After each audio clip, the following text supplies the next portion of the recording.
This is Brian. Just finished up another session of RQG. This is what, session 15, I think. Which is like session 7 of chapter 3, The Rising Waters, or The Waters Rising. So the session continued with the combat in the hallway and in the barracks rooms.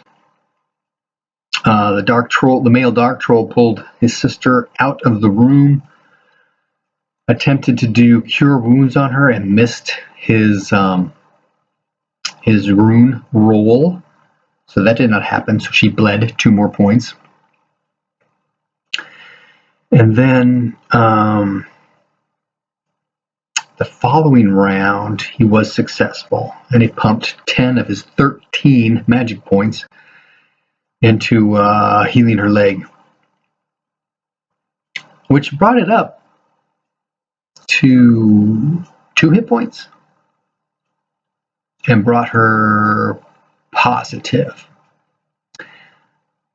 But I had to backtrack a bit in that when he moved her out of the room, that did the spear damage from the impale in her arm again, which did actually a lot of damage. I don't remember now what it was, but it was close to max. So he then pulled the spear out. I didn't have him roll. I probably should have rolled just to see if it got a 96 or above, because removing an impaled weapon, according to the rules, is written from 2 perspectives. One is the perspective of the impaler, meaning I impale you, and I pull it back out, which is half your skill. So I kind of wonder a little bit about that.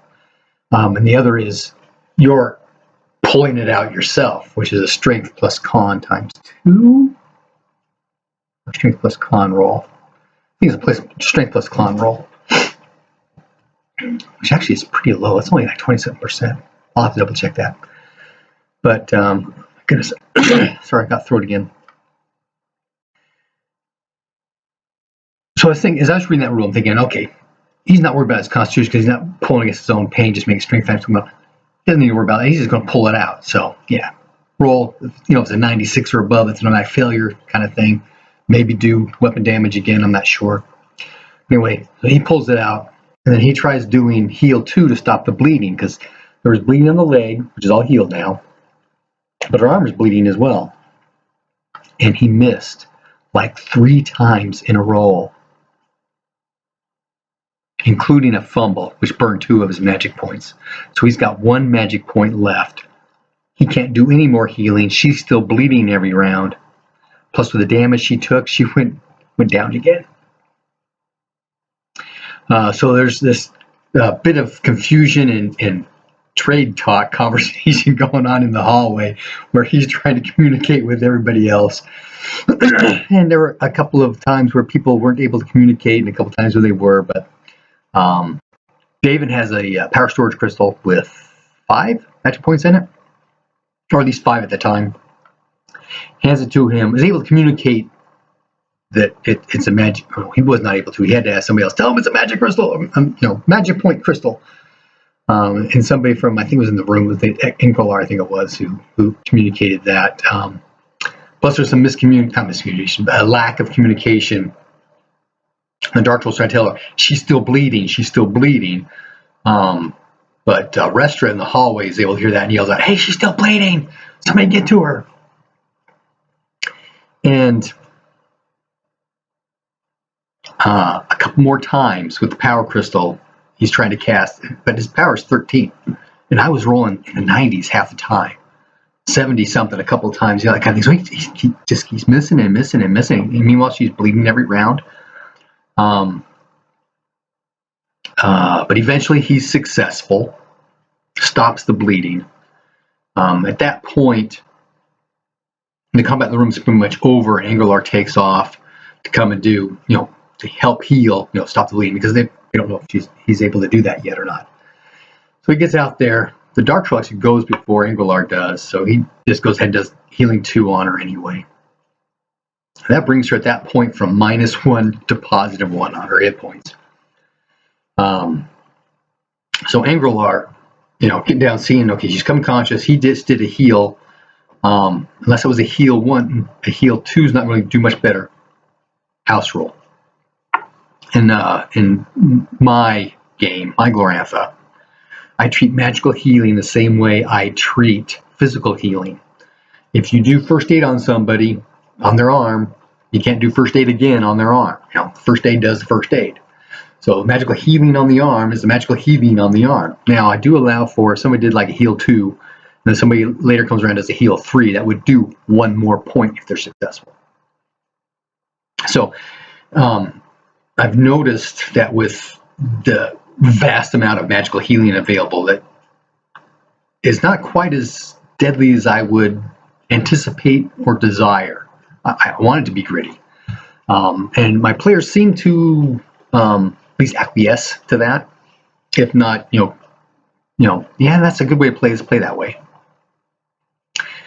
So you can do first aid, and you can heal, on each of the limbs and that kind of stuff, right? And then, you can use first aid to stop bleeding. You can do first aid to stabilize. And I have not gone back on, but I've also, within this whole rule of healing situation, is in the way the rules are written, if you, at the end of the round, if you go 0 and at the end of the round you haven't been healed, you die. But I like that whole, coma's not the right word, but that whole comatose environment situation. So if you are at 0 up to negative your healing rate, that's that area where you're not living, you're not dying, you're just kind of there. Now, if you're bleeding out, that's going to continue to degrade until you get below that point, and then things happen. So she's actually about a significant amount of heal rate, and so she's got a pretty decent span there. And she dipped into it a couple times, once up front, and then once again after the whole failing to hold extra damage from moving her with the impaled weapon, and the continue to fail to heal stuff going on. So yeah, that's how I run it. So after that heal 2, she's at +1. So she's coming conscious.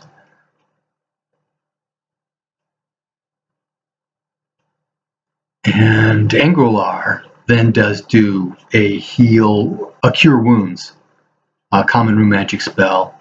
He's got a magic crystal with 8 magic points into it, so he puts all 8 into her, so it puts her up to +9. She's got 18 hit points total, normally. And at this point, her arm is healed up all the way, and her leg is at 2 hit points. But she's still got all this general hit point damage going on. So eventually, once she is up, because she's got 9 hit points now, she gets up, she does a cure wounds on herself, 9 points, and gets her, back up to full. But that costs the party 3 rune points, plus